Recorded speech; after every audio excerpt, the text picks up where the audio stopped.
Вариация на тему Лебединого озера. Государственные каналы вместо лидеров режима показали лидера оппозиции. Что происходит, расскажем.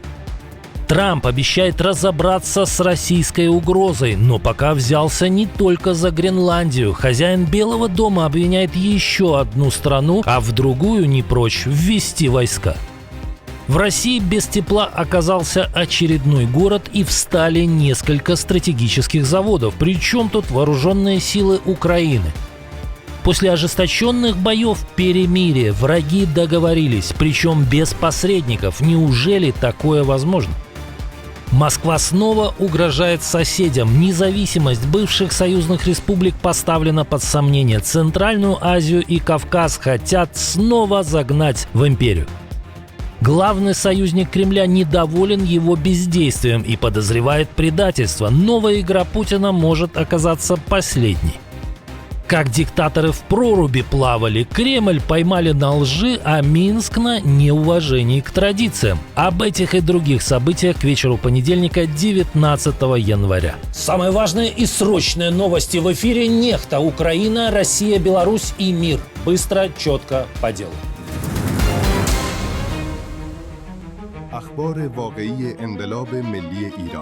На экранах государственных каналов кровавого режима появился лидер оппозиции. Он не каялся, а наоборот выступил с очередным призывом. Иранская телепропаганда оказалась временно под контролем оппонентов. Государственные каналы Исламской Республики оказались взломаны, а в эфир пошло обращение Резы Пехлеви. Сын свергнутого шаха призвал военных перейти на сторону народа.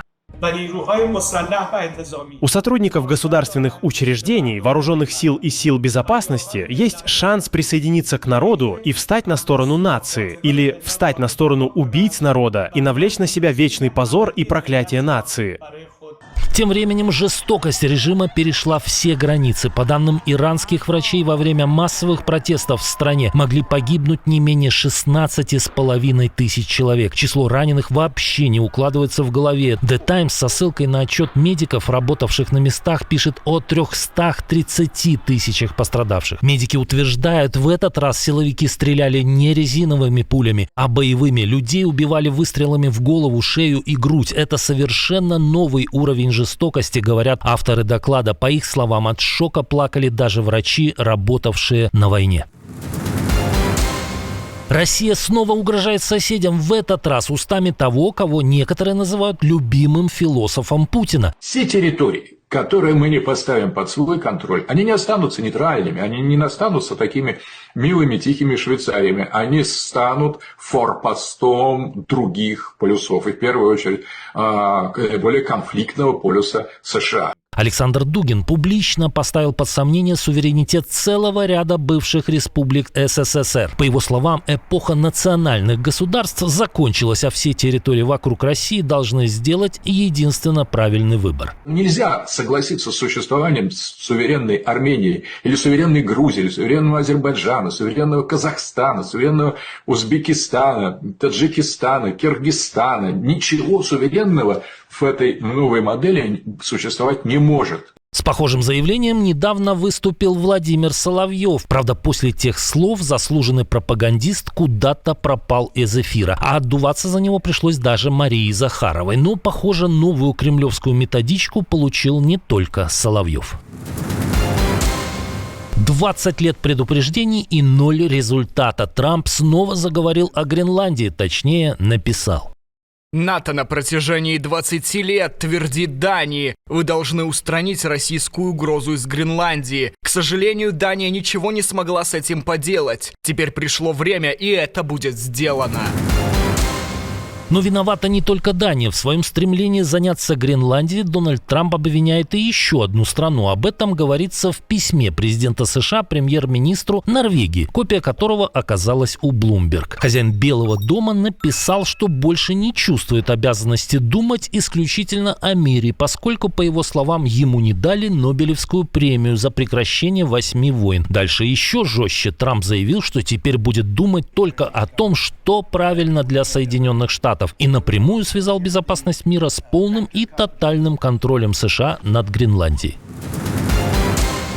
Тем временем в России заводы не просто переходят на 4-дневку, а уже просто встают. Крупнейший производитель цемента в стране, холдинг «Цемрос», остановил работу сразу 2 предприятий в Белгородской и Ульяновской областях. Еще одно предприятие в Липецкой области перевели в урезанный режим. «Цемрос» занимает треть российского рынка и выпускает около 21 миллиона тонн цемента в год. С осени сотрудников уже перевели на 4-дневную рабочую неделю. Причина простая – спрос на цемент рухнул вслед за жилищным строительством. Дальше в причинах кризиса представители холдинга копаться не стали, а то так и на инициаторов войны можно выйти.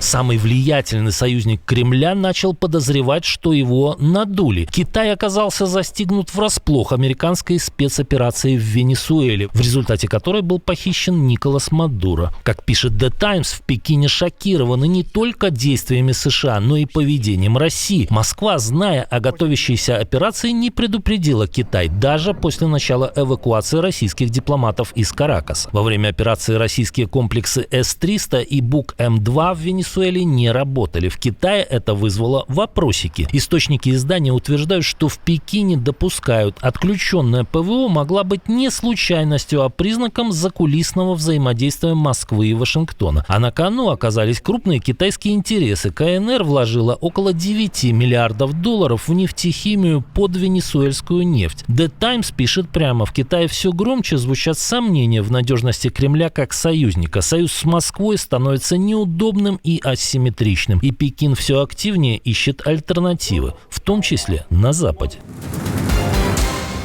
Ужасная катастрофа на железной дороге. 2 пассажирских поезда столкнулись лоб в лоб. Десятки погибших, сотни пострадавших. И произошло это там, где ожидаешь высокого уровня безопасности, в европейской Испании. Скоростной поезд из Малаги в Мадрид сошел с рельсов и столкнулся с поездом, который ехал из Мадрида в Уэльву. В 2 составах находилось около 500 пассажиров. Погибли как минимум 39 человек. Еще 73 получили тяжелые ранения. Министр транспорта Испании Оскар Пуэнте назвал случившееся чрезвычайно странным. Столкновение произошло на прямом участке пути, который, по его словам, ремонтировали только в мае. Причины катастрофы сейчас выясняют следователи.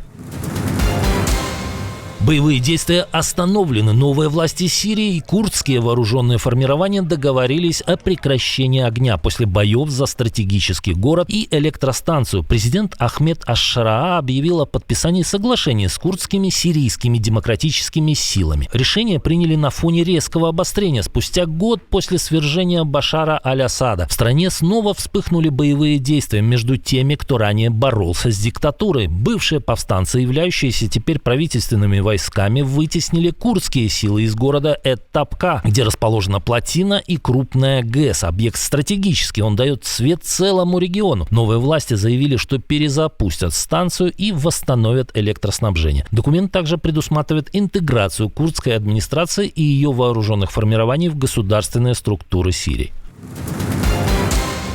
Президент США заинтересовался не только Гренландией. Трамп все жестче критикует и Канаду за слабую защиту Арктики. По данным NBC News, Трамп считает, что Оттава недооценивает угрозы и тратит слишком мало на оборону северных границ. Источники говорят, США готовят более широкую арктическую стратегию и не исключают соглашение с Канадой об укреплении границы уже в этом году. При этом в Белом доме подчеркивают, речи о вводе американских войск или поглощении Канады не идет, в отличие от риторики вокруг Гренландии. Верим?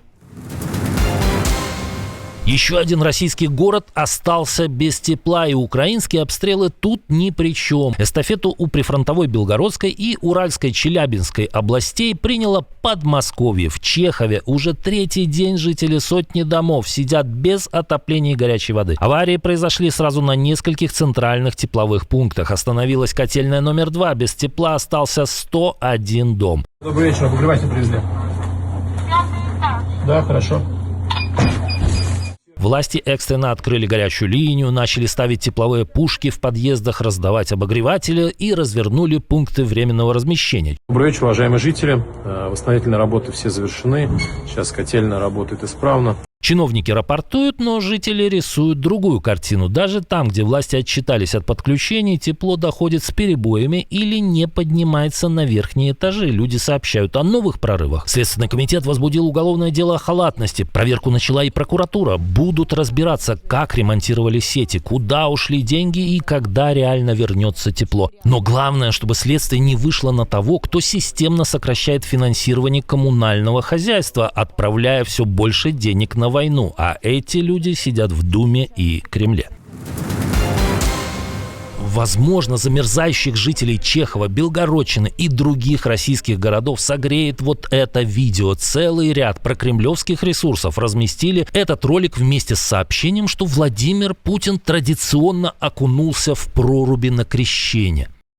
Владимир Путин традиционно, как он это делает каждый год, он окунался. Конечно, крещение для него, как и, собственно, для всех православных, которые работают в Кремле, это большой праздник. Правда, в этих, так сказать, СМИ забыли указать, что этому видео уже много-много лет. Внимательные и независимые наблюдатели помнят, что точно в таких же трусах Путин лазил в прорубь в 2018 году.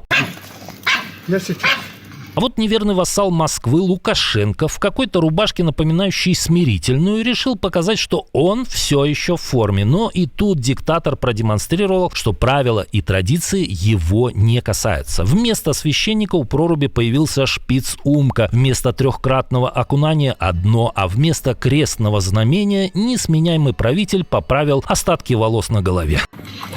Пойдем. Ну и что взять с православного атеиста, как себя когда-то назвал сам Лукашенко? Бывший политрук и лектор общества знания даже на возглас «Христос воскресе» в первые годы своего правления отвечал «Спасибо».